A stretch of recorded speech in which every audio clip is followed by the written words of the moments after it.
Okay, so this is the fourth lecture. So last time we talked about some double slit experiments, and today we are really going to get the benefits of thinking about such experiments, because we started already at the end of the last lecture thinking about an experiment which gives a very, very surprising answer. And what is that experiment? The experiment is always the same. There are two slits, A and B, separated by a distance small a, and a screen at a distance d away, and here I shine, in this case, light at low intensities.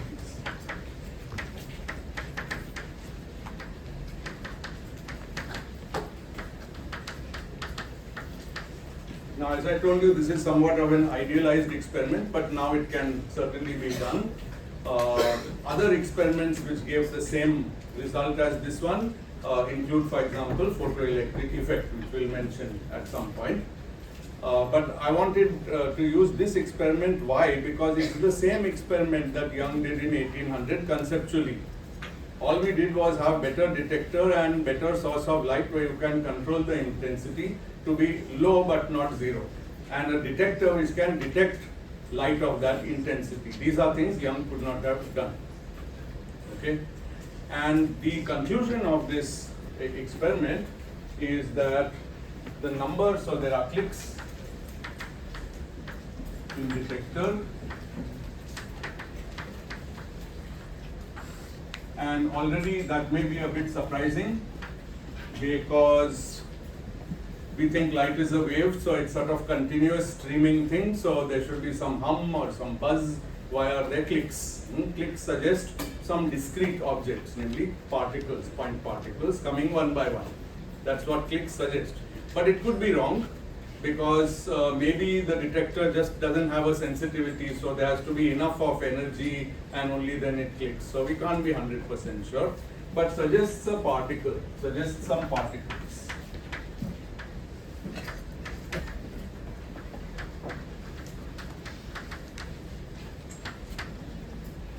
This is really confusing because Newton also thought light was made of particles, and Young convinced everybody that it's made of waves, and now this experiment again seems to convince you that it's made of particles.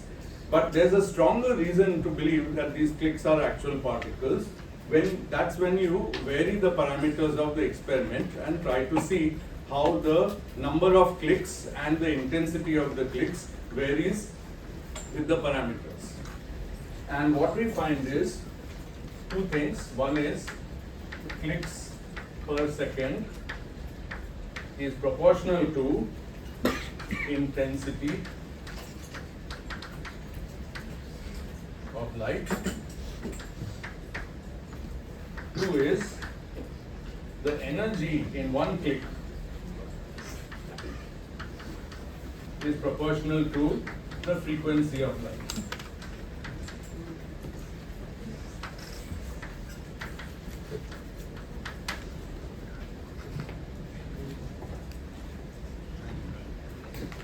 The simplest interpretation we can give, okay, this proportional means linearly proportional. It's not just that by increasing this we increase this, but literally if I double this, I double this. If I double this, I double that. It's a linear relation. Okay. Now, clicks per second is proportional to intensity of light. In this discovery, we keep the frequency fixed. Similarly, energy per click is proportional to frequency of light. Here we keep the intensity fixed. We just increase the frequency. Okay. Now the second one suggests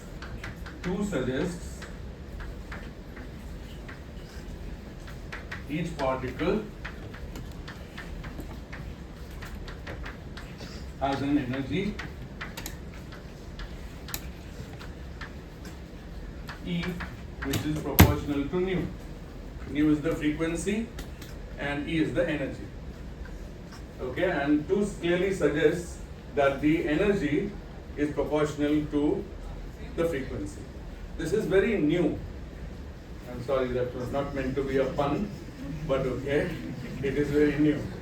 It was very new 1 century ago, because frequency is frequency and energy is energy. I mean, high frequency is like, okay, people probably knew, I'm sure they knew from prism experiments, that red light is long wavelength, low frequency, and violet light is short wavelength, high frequency, and then there are other sorts of waves, radio and by 20th century, gamma rays, X-rays and so on. Those are all radiation of different varying frequencies, but who knew that their energy varies with the frequency of the energy of each particle that makes up that radiation.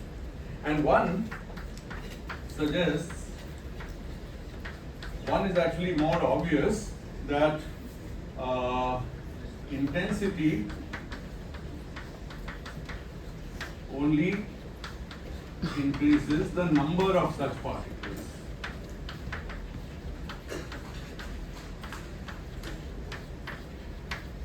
Namely, if I have high intensity light, then it consists of particles of a fixed energy. Each of them has a fixed energy, which is determined not by the intensity but by the frequency. And then there are many. I take some sample of light, I keep some fixed frequency. By increasing the intensity, literally I take some emitter of light and I literally turn up the brightness. It's the brightness control on your mobile phone. I'm actually adding many more particles to what the phone is giving out, but I'm not changing the energy of each of them. Okay? And if I, on the other hand, use the color setting on your mobile phone and switch it so that the phone looks more blue or looks more red, then I'm actually changing the energy of each particle that the screen gives out. Of course, screen is not monochromatic, so this doesn't make a perfect experiment, but it's a reality suggested by this experiment. Yes? Did Newton predicted these two things? No, I don't think he did. He didn't. I don't think. And in fact, this relation is the absolute centerpiece of quantum physics, as we'll see in a few seconds. Good. Okay. And fine. Now, there's a funny thing. Okay, this experiment shows that there are particles. Yes, please. Yes, good. Thank you. Very good question. And it's just what I was going to say. The question was, does this have an interference pattern? And the weird thing is, obviously, when you start the experiment at low intensity, you hear some clicks and that's all. And if the clicks are represented on your screen by some dot, maybe every time the screen detector detects something, one pixel will turn some color or something. Okay? Then obviously there is no sign of any interference at that stage. You just see some random pattern of dots. But if you wait long enough, that pattern of dots organizes itself into light and dark fringes, interference fringes, and the fringes, so after sufficient time,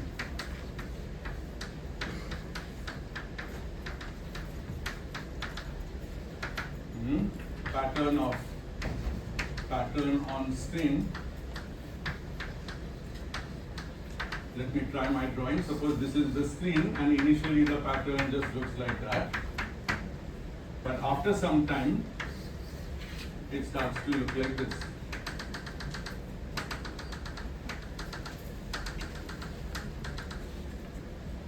Okay, so although they look random, there may be a few dots in between, but there is an overall fluctuation of intensity on the screen, which is precisely an interference pattern, and this fringe width is precisely the one that we would have expected lambda d upon a from the wavelength of the light, which we know. Since we know the frequency, wavelength is c by nu. So wow, that means that light consists of particles, but at the same time, if I keep up that stream of particles, they still exhibit interference characteristic of waves. So light is both a wave and a particle. And the reason so let's just write it here. Light is both wave and particles. So in a way that they could not have possibly known because they were dead by then, both Newton and Young were right. And there's a lesson in this, 1 second. If you are arguing with somebody, it could also be that both of you are right. Try to consider that and your arguments will often settle down. Yes, question. Sir, intensity is a feature of particle nature of light or wave nature of light? Intensity is not a feature of any nature. Intensity is just what I provide when I have a light emitting device. Okay, you can say that intensity, when I create the light, I create it as a wave. How do I create a light? Okay, I connect a bulb to an electric source. Okay, then I turn up the voltage. I don't know what the bulb is doing, I just know that it gives off light. Okay, so it is a property of whatever light is, whatever device is emitting light. See, light has to be emitted for this experiment to be done. So a priori we don't know. We have an idea that intensity of a wave is square of the amplitude. We also have now a result that intensity of the light also means number of particles being emitted per second, and both of these are true. Not that one of them is false. Both are simply true. So wait 1 second. Yeah, question here.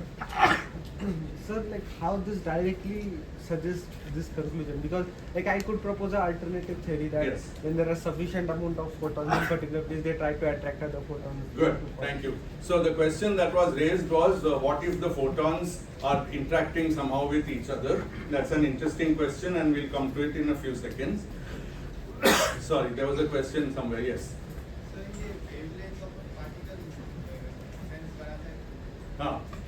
Wavelength of a particle. So can I make sense of wavelength of a particle? Not directly.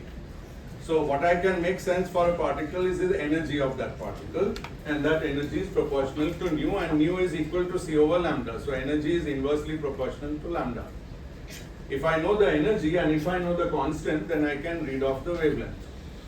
Right. But I don't have any direct understanding of wavelength in the particle language. Wavelength I can measure for a wave. That's why it's called wavelength, right? It's not called particle length. It's a wave property. Yes. Sir, is this relation energy is proportional to frequency? Is it like a direct proof for the particle nature of light? Is the relation energy is proportional to frequency a direct proof of the particle nature? Well, the relation is not that total energy is proportional to frequency, but energy of one particle is proportional to frequency. So that is assuming the particle nature of it. For one particle? Yes. you make that, right? Yes, we assume for each particle has its own energy. Each particle of light, of course, I'm sure you know that they are called photons. And each such particle has its own energy, and that energy is is a constant. I'm about to tell you the details of that, which is h, Planck's constant, times the frequency of the light of which that particle is made up. Good. So we have a very paradoxical behavior. Light is both a wave and a particle. And now let's move to the fourth experiment, which is called 2' in my notes. And it's the same as this, but it is electrons. And this is an electron gun. And as I mentioned last time, now this will not be obviously some simple screen, but it will be a biprism, which basically has two ways that the electron can go round it. Okay? We don't have to get into the details. It functions in the same way as a double slit.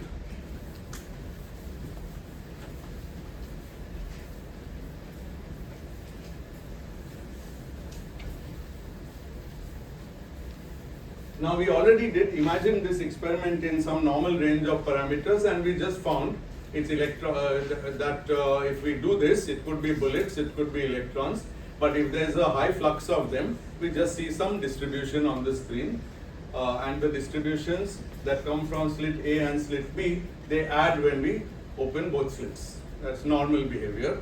But at low intensity, what we find is the following. At low intensity and very light particles, we'll see very soon why we need those properties. We find something slightly different. So of course, we see clicks again. One for each electron detected. We already know that electrons are particles. So we are not at all surprised in this case that every time the electron hits the screen, there's a click. In fact, there's an easier feature in this problem, which is that the electron carries a unit of electric charge. That makes it much easier to make a detector which will notice, because detector will receive a deposit of charge. And the charge doesn't vary. Every electron has the same charge. Slow electron, fast electron, energetic electron, less energetic, even electron at rest, they all have the same charge. Okay, so that part is clear. The charge absorption is quite clear, and you might know of all these kind of detectors where an electron either sets off some trail or a spark in some spark chamber or something like that. And again, the details are not so important. The point is we get clicks. Okay, and usual things happen. For example, if I increase the intensity, that increasing the intensity in this case just means firing more electrons, so more clicks per second.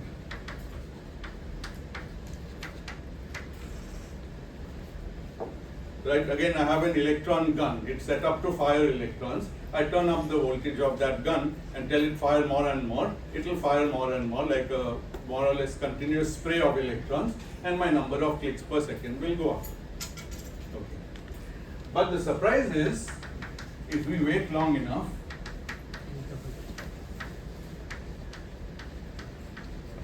then we get a pattern like that.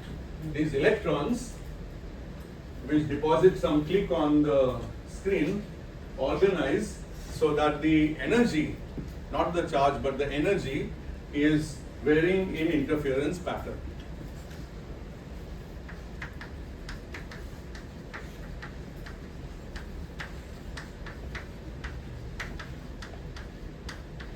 This experiment has an interesting history. This is not this is not how it was originally done as a double slit experiment. But I believe in the 60s first, there was or 70s, 60s or 70s, there was an Italian group in Bologna probably, which actually did this and took a movie of it, and that movie is available on YouTube. And also I have a link to that video in my notes, which I'll be sending you later today. It's a 12 or 13-minute movie which shows that if we wait long enough, then this interference pattern builds up, and I'll tell you some properties of it in a second. A few years later, Hitachi company released another video of a better experiment. Experiments always get better with time. And they had a video which they sped up, so the whole video is only 1 minute, and you can clearly see these interference patterns coming from electrons. Okay, and then so if you Google, for example, Hitachi electron interference, We have seen that in physical chemistry. You saw that in physical chemistry. I'm glad. Okay. I don't know whether you went in detail into the interpretation, but that's a very good thing to see for yourselves. You saw the video? Yes, sir. Good, I'm so glad. Okay, see it again though. Okay, now what are the interesting features this time? And now the features, this is so unintuitive that people tried everything to disbelieve it. And this is also how science works. First you try to disbelieve anything very strange, any claim which sounds very tall, like electron is a wave.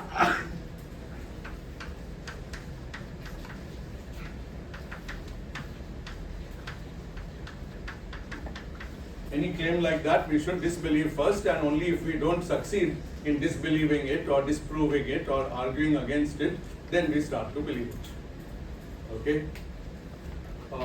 It's good not to be in a state of neither believing nor disbelieving, which that's not an option for a scientist.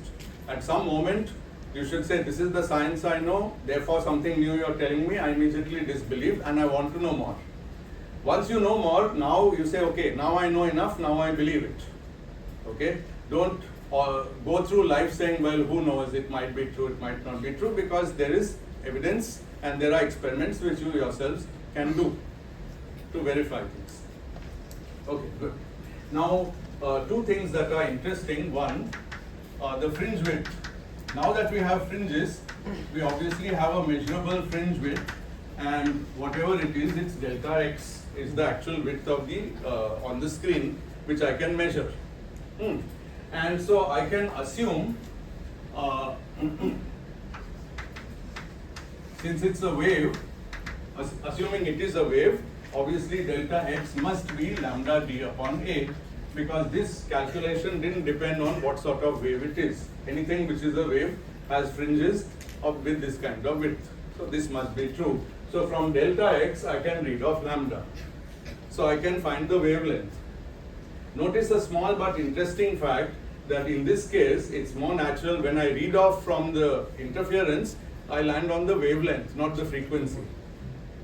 Okay?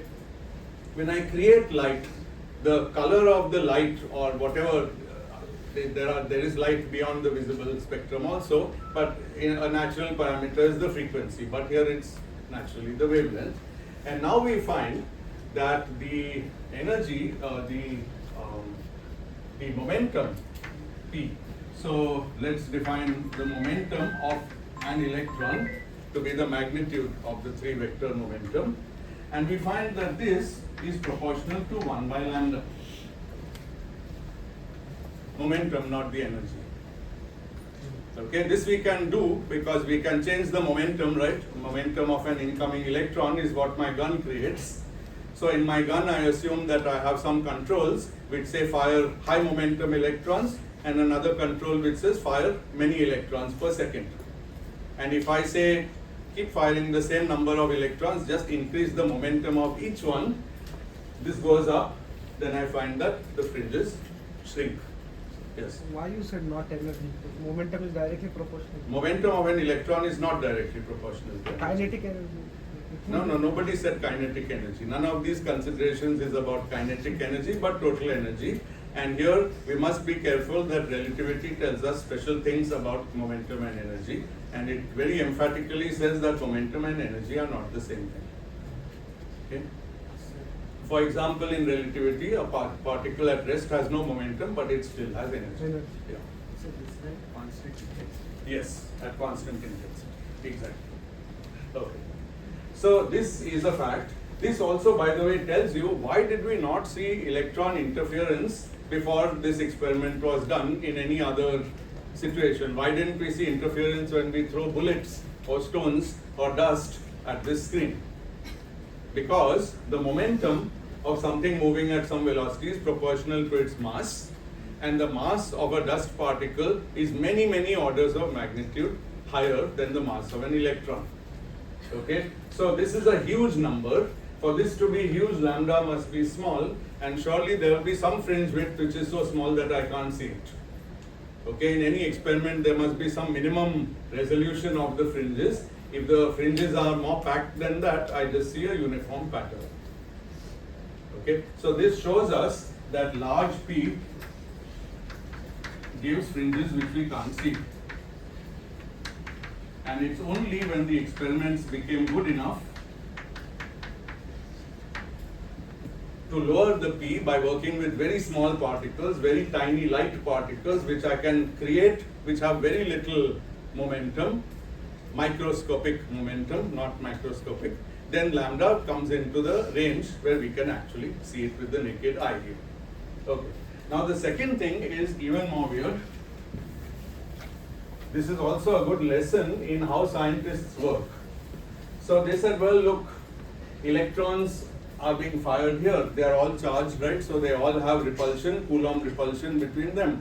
Maybe that is affecting the experiment and they are scattering, and that scattering therefore cannot be what we expect from some neutral particle, and maybe that scattering is happening in some way which induces the presence of such fringes.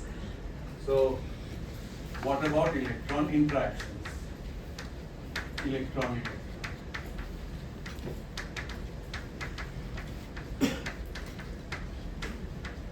It's a question. So what's the way to get around that? Let's take this gun and reduce the intensity so that it fires 10 electrons per second, or even 1 electron per second. Okay. Now we can estimate the travel time for an electron starting from the gun and reaching the screen at a normal whatever momentum we are giving. All those numbers you will be looking at also in the tutorials, I think. And it's certainly much faster than 1/10 of a second.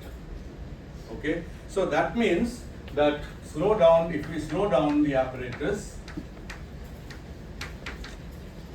so what I think I understood from the Hitachi experiment is that it fires 10 electrons per second. So at any given time, there is only one electron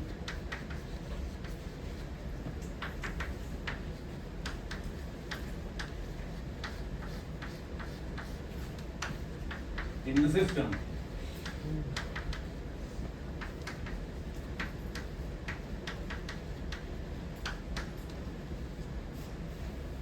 It may look very little, 1/10 of a second, but I fire this, and within that 1/10 of a second, this has instantaneously reached here in much shorter time than that.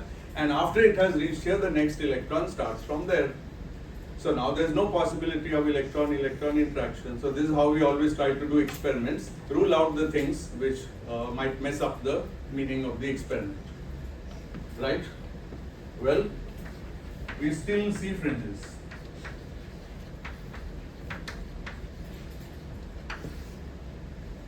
What does it mean? It means that one electron is interfering with itself.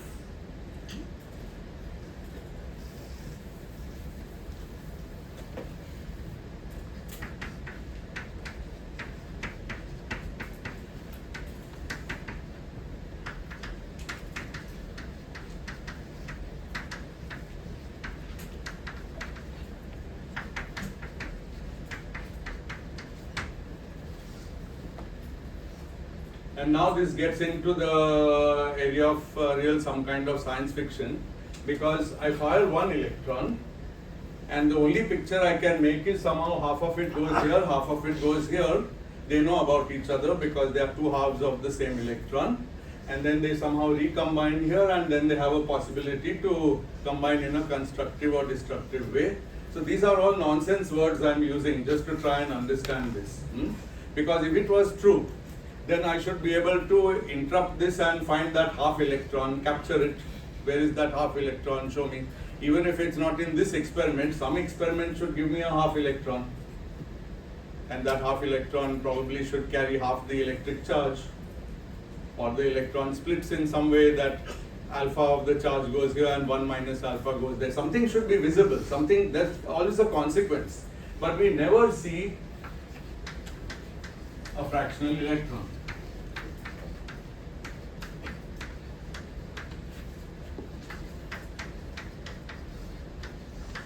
That's all these are done in vacuum. In materials, there are interesting phenomena which are called fractional electron, but that has nothing to do with this discussion. We never see a fractional electron, and yet the electron is interfering with itself.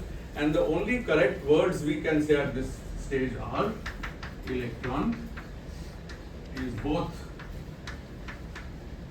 a particle and a wave.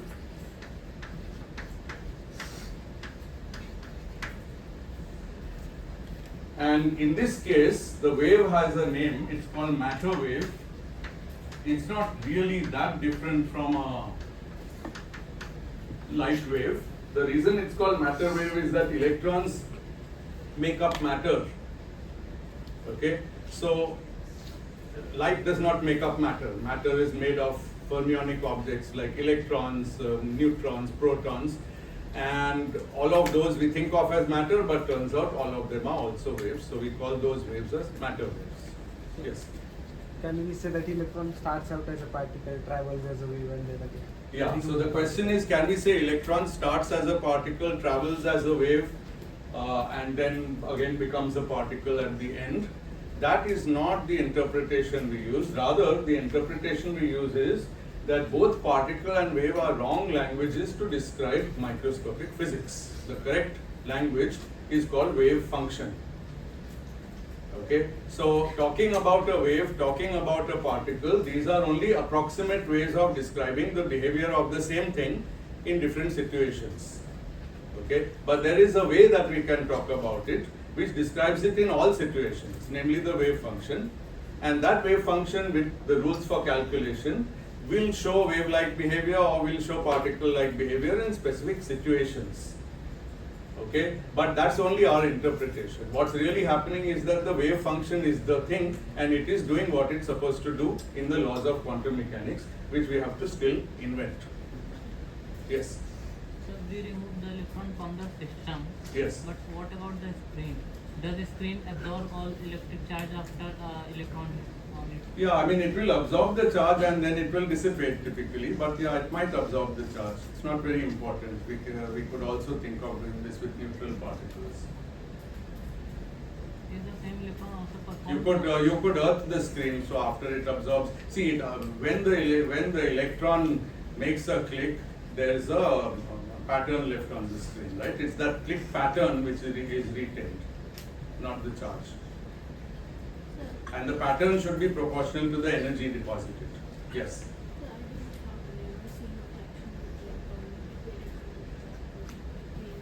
No, never seeing a fractional electron contradicts this one. This one says each electron is interfering with itself, right? So if you want to say it's not a wave, each electron is interfering with itself, your answer will be yeah, that's because each electron has capability to split in two particles, interfere in some way and then recombine. So it's not a wave. Then you would argue that if it's doing appearing to do this, it only means that it can split, not that it's a wave. But we never see a fractional electron, so it can't be splitting. It's not actually splitting as a particle. Rather, it has a wave behavior. In a wave, nothing splits, right? A wave is a continuous distribution of some energy, and part of a wave can go through this and part can go through that. Possible. Yes. Can you measure frequency? Not directly, I believe. You measure the wavelength, and we are going to talk about the frequency in a few minutes. That was the question asked by De Broglie in his PhD thesis, by the way, and I'll come to it. Yes.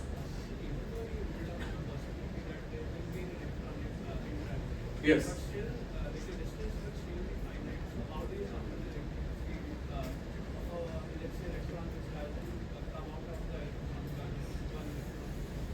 Yeah, so the question now is that even if I'm firing electrons one by one, good question, there might be some residual electric field in the system, maybe some charges are deposited, some fields are there. Well, you know, this I cannot answer, but it's exactly the question that all the experimentalists who do this thing have to address. So they're, again remember, the result of their work is not a video that we see on YouTube, it's actual publication.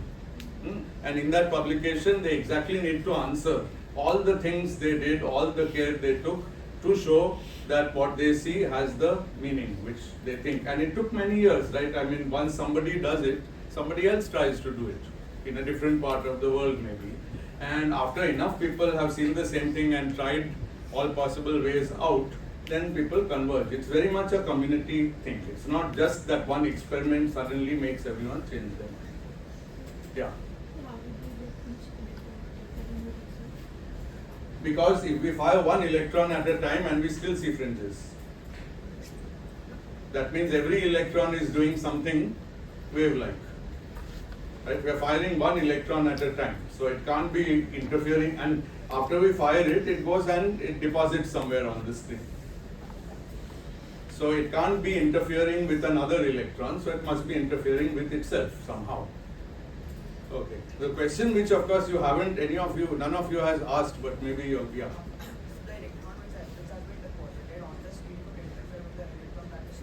Could the electron which has been deposited interfere with the electron which is coming? So the time scales are so different that I'll put this in the tutorial exercises. Calculate the time scale for certain momentum.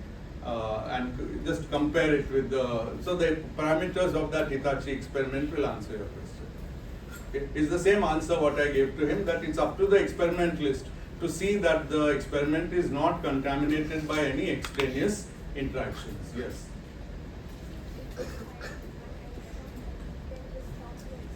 We can fire one electron and stop the experiment, then we won't see anything except one dot on the screen.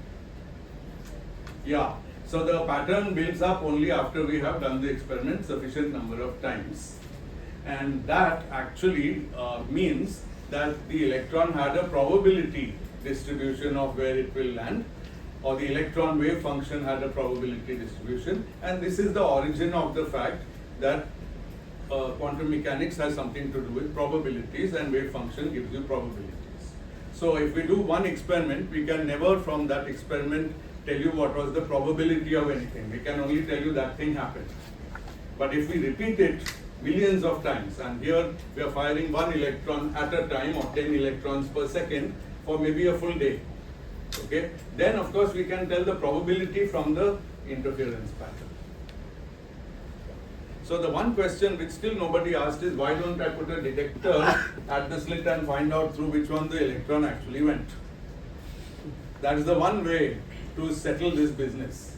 It's an indivisible particle, so if I put a detector, I'll find out which slit it went through. Now, unfortunately, this leads to a very long discussion which I want to have, but not so early in the course. But the answer is that if I put such a detector, and if it is able to see the electron going through one of the slits, then the interference pattern doesn't happen anymore. It destroys the interference.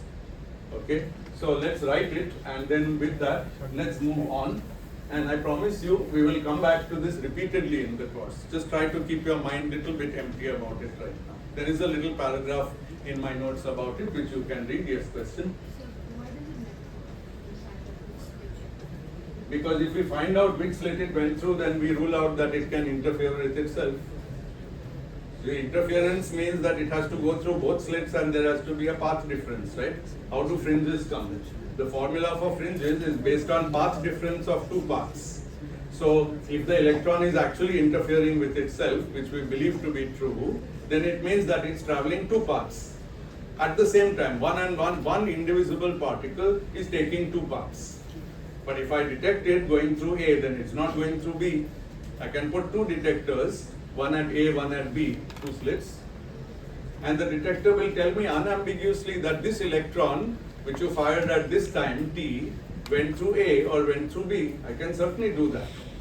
But remember, a detector like that has to see the electron. How will it see the electron? First of all, it may absorb the electron. In that case, I've destroyed my experiment. No electrons will reach the screen if I put detectors in the way.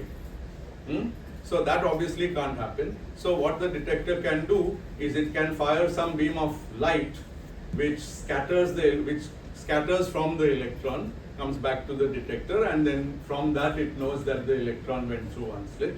But that beam of light will give a kick to the electron by momentum conservation, and one can calculate, and it's very deep, it's complicated because we have to go through more details of quantum physics, but one can calculate that any time you try to observe the phenomenon which will rule out interference, you actually rule out interference and the experiment doesn't show interference anymore. This is often interpreted as observer checking the intention of the electron and all, but that's just nonsense. Please don't say those words. Electron has no intentions.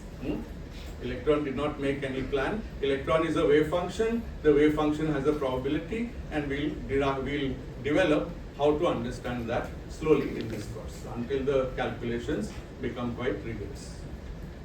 Okay? Okay. Now all these were words. We really need some formulae, and now I can tell you the formulae quite easily. So first of all, if E is proportional to nu for photon,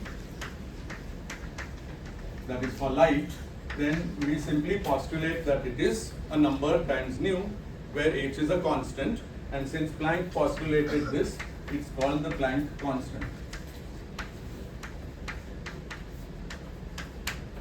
It's not the length of any Planck, okay? It's just a constant named after him. Now, when you have a constant like this, you need to ask what are its dimensions. E is joules. Joule second. Good. This is 1 by second. So h has dimension of joule times second. Once you agree on its dimension, we can also ask what is the value, and it is 6.6 roughly times 10 to the minus, I believe, 34 joule seconds. So it's extremely small. So light of some frequency in a visible range times this will have an energy that's a very, very tiny number of joules. Okay, which also explains why we didn't see these photons before, until we came to the microscopic world where we could detect that number of joules. Remember, I told you that we have a double slit experiment which we imagined, where photons are fired at low intensity, okay, and they are fired at, let's say, visible light frequency.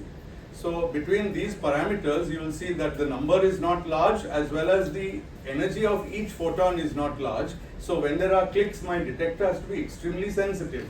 Till the 20th century, no such detectors existed. That's why this is the 20th century discovery.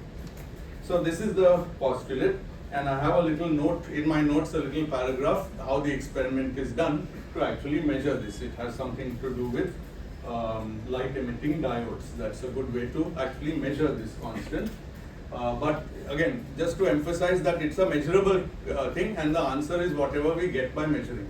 It's not something that we make up. It's a definite constant. Excuse me, sir. Yes. When this constant became a fundamental constant? When it became a fundamental constant, that is probably no particular day, but what we'll see is that the limit when h can be considered close to 0 is the limit when quantum effects go away and we are in the classical domain. So as soon as quantum effects are there, h is there. In fact, there's a kind of comment people sometimes make, not in a bad way, that in physics research, there are people for whom h is non-zero and people for whom h is 0.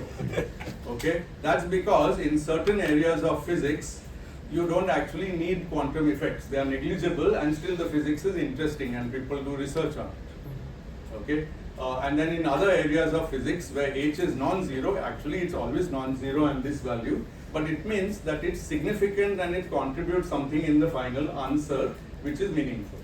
And now you can see that in early days, h was always 0 because those were the only experiments you could do, and so E of a photon was 0, so no wonder that we never saw photons. Good. Okay, and there's another way to write this. It's also equal to h by 2 pi times omega. Omega is the angular frequency, 2 pi nu, and this quantity is called h bar, sometimes h cross. And now you know that why there is a building of this name in ICER. H bar is more often used than h because omega is somehow better for some purposes than nu, but it's just a factor of 2 pi. It's not a fundamental difference. Good. Okay. Now,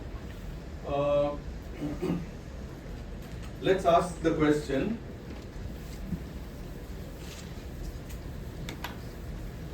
What can we say about the momentum of light? Momentum of a photon.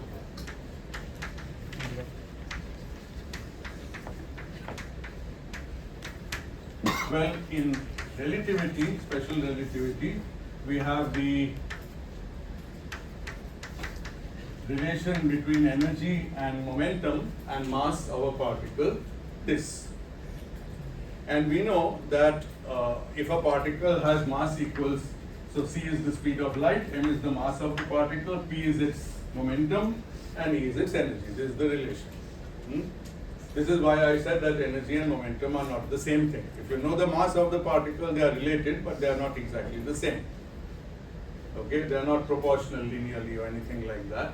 But one important fact is that if mass is 0, this implies particle must travel at speed of light.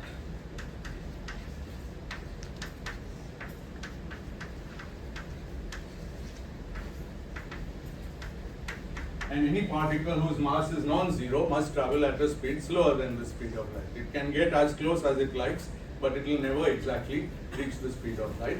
And since light itself is made of photons, this tells us that photons must have mass equal 0. They are massless particles because of this relation.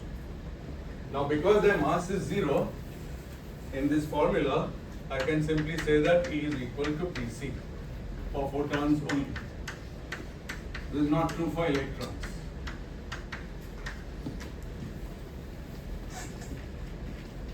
Okay, so if I use that relation, E is equal to h nu, and this is equal to P C, then I find that P is equal to h nu upon C, but nu upon C is lambda, the wavelength, right? So it's h by lambda. So this is the relation for light. Don't blindly, some of these relations may also be true for matter, but all of them may not exactly look the same. So, but importantly, P is h by lambda for light. This is the fact. And good. And there's another parameter K, the wave number, which we defined earlier. And in terms of that wave number, we have P is equal to h bar K. It's a very nice relation and a very, very deep one. And now I'll tell you one more thing. You see, all this time I'm talking of magnitude of the momentum, but you know that momentum is a 3-component vector with a direction. Okay. Now omega doesn't have a direction, mu doesn't have a direction, but K does have a direction. It's the wave number of the wave. Okay. The wave has omega t minus K dot x in it, in that cos function which we wrote last time. So in fact, it makes sense that the vector momentum of the particle is h bar times the 3-vector wave number. Now you may ask whether it's an assumption. The point is, this equation is true for magnitude because it's the same as this one. Okay, but particle has a direction, wave has a direction. Direction of the wave is given by its wave vector, wave vector. Wave number is this one. Okay. Direction of the particle is given by its momentum, so they should be related. So this is a little bit more information than this one in a sense, because it's relating to 3-component vectors. Okay? Good. Now the same thing has to be done for now. So now we have resolved what we believe about light. E is h nu, P is h bar K, and therefore light is both a wave and a particle. What are the corresponding formulas for electrons, which are also both wave and particle? There's a slight difference and there's a slight history to that. So because of lack of time, we'll actually have the details done in the tutorials and also the notes. But I'll just tell you one thing. So de Broglie, I don't normally like to go into names too much, but here it was very striking. He insisted that for matter waves, it was a proposal, E equals h nu also, with the same h that Planck had found for light. Okay. Now this raises two questions. Does it have to be? After all, there could have been another h appearing here. But the matter experiments are different experiments. Experiment tells you the value of h in relating property of electrons or in relating property of photons, and might give you different values. But turned out it's the same value. There's one and only one constant h in quantum physics, and so his guess was right. But you may ask, what is the frequency of an electron? I got asked that question a few minutes ago, and in fact it's something that we need to relate to its wave number, and that calculation, it just takes a few lines, and unfortunately I have run out of time. So we'll maybe in my next lecture, if it's not covered in tutorials, I'll just quickly repeat it, but it will be in my notes. And the conclusion of this is again that P equals h by lambda, with lambda determined by fringes. Lambda is always determined by fringes. And P is the momentum, and so this is the property of a particle, this is the property of a wave, and this property is called the de Broglie wavelength, of the particle. The formulae look very similar, but in between there's a difference because E is not PC, but E is this square root. Okay, and M is not 0 for electrons. So matter waves are different. All matter waves have some M. So the in between formula is slightly different. Yes. हाँ निकाल सकते हैं कहाँ से MV here. MV हाँ हाँ हाँ हाँ नहीं the matter wave momentum is the same as the momentum of the particle, and the momentum of a particle in special relativity is P equals mv over square root of 1 minus v squared by c. Done. So I think that's what you are saying, that I can calculate the momentum knowing v. That's correct. That is correct. But there's one more step. You have to identify the v, which is velocity of a particle, with the group velocity of a wave, which is a relation between nu and or omega and the wave number. That step we have to do. Once you do that, then you can see that these two relations are both true for electrons, but E is not proportional to P and nu is not proportional to 1 over lambda. These are two relations, both are true, but the same simple relation in electrodynamics is not true for, in light is not true for matter. Yes. Yeah, speak little louder, please. Why does it? Well, this is a result of special relativity. You are asking why this statement is true. This is implied by special relativity, which is a whole different subject, which I need to assume, at least for some basics, because remember it was just discovered in 1905 by Einstein, and it was used immediately to understand the properties of particles. And well, it's just a consequence of the postulates. Speed of light is same in all frames of reference. Only makes sense if the particle has mass 0.